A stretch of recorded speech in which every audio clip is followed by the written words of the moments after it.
welcome to What to Watch with Your Popcorn. I'm Rob. And I'm Dave. And we had a request to review the movie The Lost Boys. It's a horror film that came out back in 1987 that was directed by Joel Schumaker. It's about two brothers who moved to a small California town with their mom, and the town is plagued by bikers, gangs, weird-looking people, and plenty of mysterious disappearances. And one evening, the older brother meets a group of teenage vampires, and the leader, played by Keifer Sutherland, convinces the older brother to come along with them to their secret lair, and he ends up coming out a half-vampire. Meanwhile, the younger brother, played by Haim, meets two comic book store owners who also claim to be vampire hunters, and he enlists them to stop this vampire menace, stop all the disappearances, and try to keep his older brother from becoming one of them.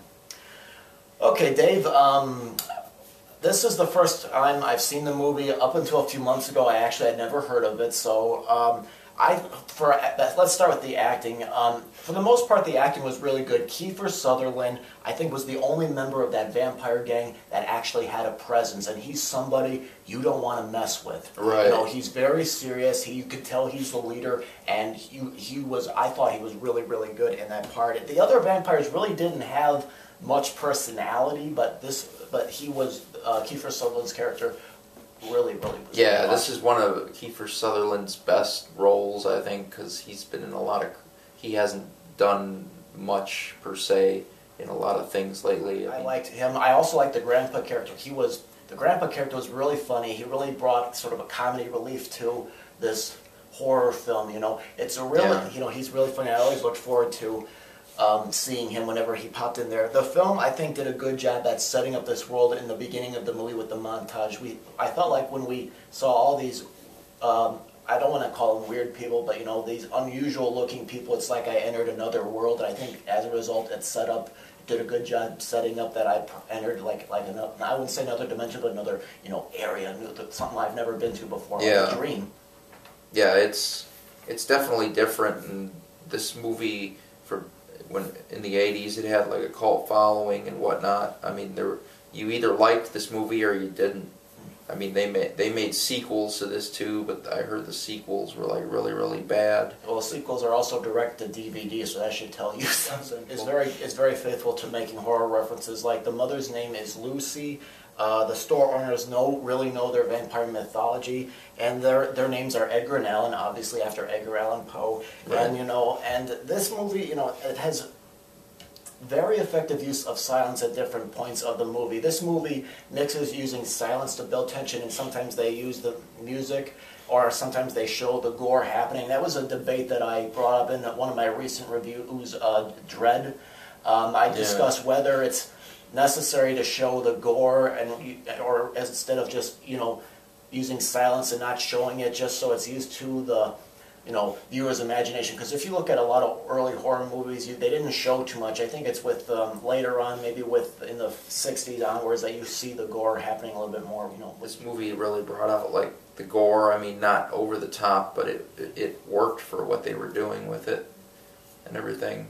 But yeah, it wasn't too gross. It wasn't too gross. No, this was like this was kind of along the lines. It could have been like a chick flick in a way, because it wasn't really even scary. I mean, some of it was actually pretty funny, because some of the characters, some of the stuff they do is kind of corny. Mm-hmm.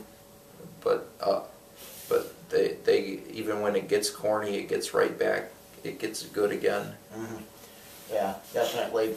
Speaking of corny, this is something I brought up when we reviewed the old Fright Night. It's the use of current music. I think now I find that a little bit more distracting. I mean, I know it was made in the 80s, but I liked this movie better when it used, an instrumental score. Something that didn't.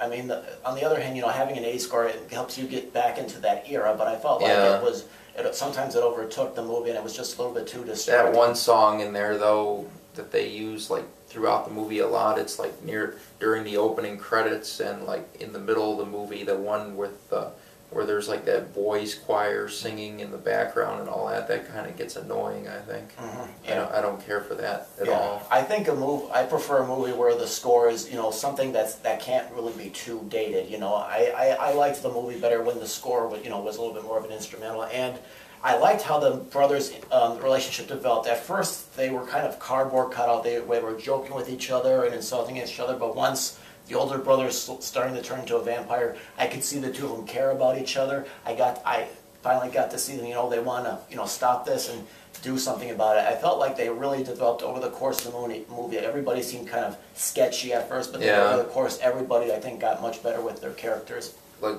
Yeah, I mean, even in the beginning of the movie, like when they're at they're like at a fair and all that, and they're on a carousel, and they're like trying to hit on this one chick, and her boyfriend's getting pissed about it and all that. I mean, that was like a good opening, a good opening shot, a good like opening story for them and all that. It showed, Yeah, that they're kind of how that they were like a menace, and then you got the security guard that's like telling them, you guys can't be here because the vampires. The vampires, yeah, because they're because you wreck everything, and you're worse than a lot of the scum that's walking around here and all that. So. Yeah. Another complaint I had with this movie, sometimes the movie was so dark I couldn't make out what was going on in the different parts of the movie, and there's one plot hole, without giving anything away. Edgar and Ellen are called to do a vampire exorcism, and they don't show up. Yeah. And I'm like, where'd they go? They didn't explain what happened to them. I think I enjoyed the last half hour of the movie the best. I mean, I thought they moved pretty quickly, but it also, had a lot of scares, and it seemed like that was the only part of the movie where I really was like, oh yeah, now we get to really feel, you get to take sides during this big battle over who you want to root for. It's like the typical stuff that goes on in like an '80s vampire flick type thing, where they